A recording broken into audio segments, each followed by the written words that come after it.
Idul Adha.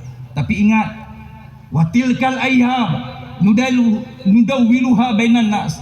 Peristiwa demi peristiwa kami gulirkan di antara kalian. Ada yang pergi, ada yang datang. Alhamdulillah. Akbar. La ilaha illallah wallahu